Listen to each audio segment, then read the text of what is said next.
You mentioned the price of chairs, and that's a big factor here.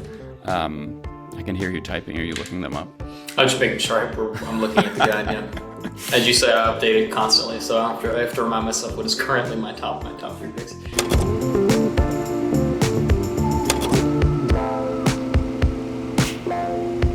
Can you answer the question? Is there a single best office chair? No, I don't think I can answer, but I do like the way the guide is tailored and the way I think most discussions should go and are more useful going is sort of like what is your budget? What kind of what are you looking for? How much you're using it? What are your expectations? Kind of thing. Because if you're planning on extending this your COVID work from home life to become a permanent thing, working from home for the foreseeable future, it is very, very, very worth it. Or, and you said, let's for example, you said I want to spend $400 or $500. I would really say if you're going to be permanently sitting in your office to invest in something, or maybe be willing to spend a couple $100 extra. And we can talk about that when you get for why. I think you asked me before this, like, why are some of the really good office chairs so expensive? And Yeah. we'll talk about it. But so if you do plan on using the product that you're buying every day for a long period of time, it's worth kind of splurging. For other people, not so much. And there's also things like physical traits to keep in mind. Some people like me are not very tall, right? And if you're a shorter person, some chairs are better for you than others. Or if you're an extremely tall person, like my boss, who's 6'4" or whatever. So sometimes if he's tested or made notes on the same chair I have, we have completely different ideas of whether it was comfortable in the short, medium, or long term. Yeah. And he's my boss too, just to be clear. Ben, I know you're listening. So then, well, in this guide though, there are over 20 chairs listed. Can we start by kind of like summing up the category by talking about the three sort of top picks? You say that you mentioned the price of chairs, and that's a big factor here. I can hear you typing. Are you looking them up? I'm just making sure I'm looking at the guide. Yeah, as you say, I update it constantly, so I have to remind myself what is currently my top three picks. Right, and so to your point, the first standout feature of these, the thing that leaps out to me and makes me cringe a little bit, is the price, because we rank the top choices in our buying advice in three categories. So the just get this, if you just need a chair or you need a product, that's the one you get. The step up is a bigger spend, and then the smart spend is a more affordable option. The step up in this case is $1,000. The just get this is over 400, and that could make some people, balk a little bit when they're looking here. So, can you talk about these picks and kind of why they cost what they do? Yeah, the first thing to think about is just sort of like purely, I guess, utilitarian, or just think of like from a production standpoint. Your everyday chair. Your the lounger you have in your living room, or even like sofas or whatnot. Most of the time, 99% of the time, don't have anything to them except for a frame, some cushions, and fabric, right? Whereas these products are, before we even consider like design and warranties and performance, they have all sorts of moving parts. They have mixtures of materials. A lot of them are made with really high density mesh. Which is Right. far more expensive to produce and to stretch and put onto these products than something just like a cotton fabric that you'd find on a sofa. So that's the first thing, is just the materials, the mixture of them, and the moving parts. That is one is just to keep in mind why this is it's not going to be the cost of your dining chair we talked about earlier. Yeah. And the second bit is that these are performance tools, or at least that's how the companies that make them view them. They're things that are, yes, you're engaged in what we think of traditionally as a static activity and sitting, but the reality is, you're constantly fidgeting, you're constantly moving, and the chairs, especially the ones that are worth buying, I should say, are meant to mimic your movement, are meant to support your movement, etc. So, the number one pick, which we've had, I think, is the number one pick for maybe close to a year now. Is a chair from Steelcase. It's called the Series 1. It's 415 bucks. It goes on sale every once in a while. It has a nice blend of a price that isn't physically painful to look at, and the features that you would want from higher end chairs, while also being backed by a very, very, very serious company and board team. So it's sort of an amalgam of things. But even it, admittedly, even it is not perfect for everyone. I think we note in the piece, it is best for people who are, sort of average height to shorter. My boss or some of my other coworkers who are on the tall end might sit in and be like, this is not going to do it for me because the back isn't quite as high as it could be. An office chair for ants. Yeah.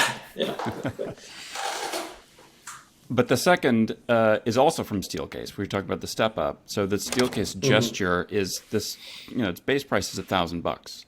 So what separates those? Yeah, what separates those two by $600? Yeah, so the first and most obvious thing is the materials used in just in the construction of them. So the Gesture itself is obviously more premium, from the cushion the cushion in the back and the seat to the upholstery over that to the steel frame, the legs, the feet, or I should say the base and the feet. All of that is more solid. So we're talking perhaps aluminum in a lot of cases, anodized aluminum in a lot of cases, steel, maybe rubber wheels, etc. So those are all just material improvements. And those things are not just aesthetic. Of course, they make the product last longer. Because there are moving parts in this chair. The more moving parts you have in a product, the more ways it could break. Better materials ensures that those things will not break as often, or what have you. So you're kind of insuring yourself in the longer run. And then the second thing is, if you looked at these two products side by side, just their spec sheet, or just looking at ergonomics, the Gesture it comes with more. The arms move more. The back itself is structured in a way that sort of will bend with your back, right? As if I wanted to lean over and look at my dog sitting behind me, all of those things are supported. So it is more than twice the price. And to me, if you are one of those people that are going to be using a chair every day and sitting down in it for 6 to 8 hours every day at your house, or if you're getting a chair maybe for your office because they don't provide you with a good chair, God bless you. It is worth that money. You're not just talking about a little bit of back pain. You're talking about a whole host of other risks that can come with that. So yeah. Yeah, and then the third is by the company Branch, which is a budget pick, but I've had the pleasure of sitting in a Branch for a while. It's a good chair, right? I'm sitting in a different one by the company X chair now, which is much more complex and has the mesh and all that. But is the difference then, can I extrapolate from what you've just said, the difference between this $250, I think, chair by Branch and, say, $1,000 chair? For me, if I've taken size into consideration and that kind of stuff, basically how I'm using it, how much I'm using it, and kind of do I have to weigh in how much I care about my future health? Is that what I'm thinking about with this? Yeah, I mean, this is there's also just if you're not in a position to spend $1,000 on a chair, I wouldn't disparage you for that, but it's what it has that other chairs at its price point don't have, or what it has going for it that others in that range, $250, $300, that kind of area, is a more sturdy base. So a lot steel construction is sort of fundamental to it, to the foundation under the seat. Whereas if you look at a lot of chairs at that price range, it's almost purely plastic. And I think a lot of that is because the company itself, not to get too inside baseball or inside office chairs, the company itself used to be a B2B company, so they only sold chairs and desks and whatever to offices. But as the pandemic began, I think smartly was okay, probably not going to sell a lot of office chairs to offices. They sort of pivoted to a more classic direct or a more consumer-friendly direct-to-consumer model. So you have, there you go. So the prices themselves are really nice for that reason, because they were, the company itself was working on different margins as a different business model. So I think I think I mentioned somewhere in this piece that I think this chair could very well be $150 or $200 more. The back mesh is really nice and breathable, but doesn't sag. The lumbar support is actually supportive rather than just sort of being there, which a lot of cheap office chairs, they have like the appearance, like the lumbar support system is there, but you lean back into it and you either don't feel it or you feel it like a knife driving into your lower back. So Right. I know it's those are the notes that I think you can really only get if you've actually sat or tested the chairs. But yeah, it's a wonderful product, and I think it beats out pretty much everything in that sort of like lower end price range. Yeah, and those three, in addition to being just sort of the picks that we recommend, first sort of sum up that seems to be kind of like the three. I mean, it's literally the three sort of tiers of price, and Yeah. kind of represent the others in their sort of range. You also talked about, you're talking about ergonomics and lumbar, and I remember a couple years ago now, it might have even been for the gesture.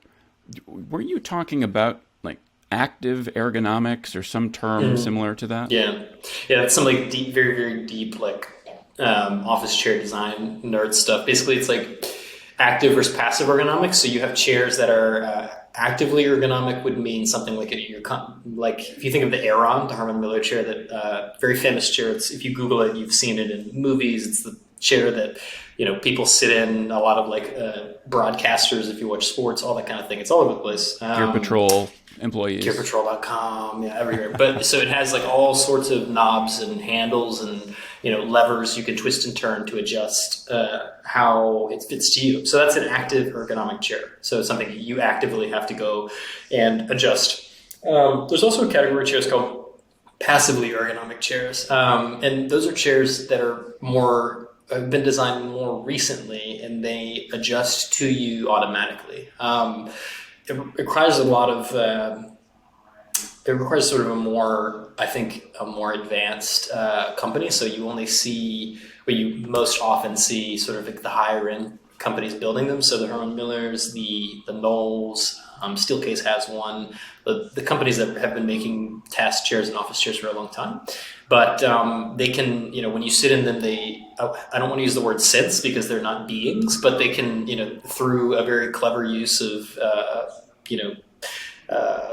I don't know, math and science and counterbalances and things that are difficult for me to explain. They account for your weight, for the pressure that you're putting on the chair. Maybe your hips are wider than others, all of these different things.